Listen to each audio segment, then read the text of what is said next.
God ever change his mind?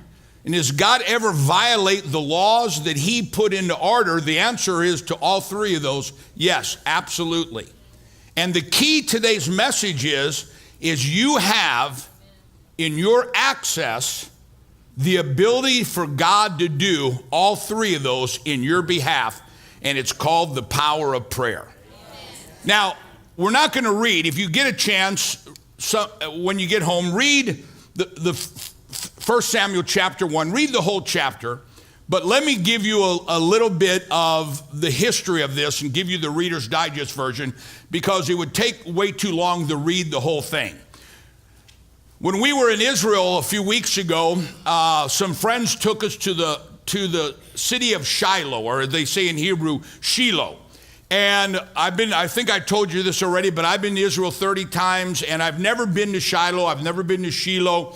And yet it's one of the most amazing anointed places. We're already working on next year's tour, and we are for sure going to take everybody to Shiloh, because it is the birthplace of the tabernacle of God when Israel came, the Jews came into Israel, and it's the birthplace of prayer. When we were there and we began to pray, there's an anointing of prayer there. There's an anointing. It's where in Jewish religion, prayer was birthed. It's where prayer began. And it all started with a lady named Hana. Now, to give you a Reader's Digest version of first chapter of 1 Samuel, Hana was one of the wives of a devout man named Elkanah. And Elkanah had two wives. One of them was Hana, and the other one was a very mean woman. She had 7 children, and Hana had none.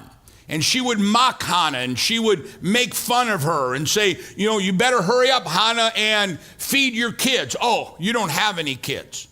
And so even though Elkanah was a very devoted husband and a very devoted man of God, Hana could have no children. And so one day, Hana was in the tabernacle, and she began to pray. And Eli, the high priest, saw her praying, not realizing what she was doing. She was moving her lips, and Eli came out and rebuked Hana and said, "Why is it, woman, you are drunk in such a holy place?" And Hana's response was, "I am not drunk, but I am praying to God to give me a child." That child became Samuel the prophet, who anointed Saul the king of Israel and David the king of Israel. So this was not just a small thing, this was a major thing, and we want to take a look at the miracle of Hana's prayer.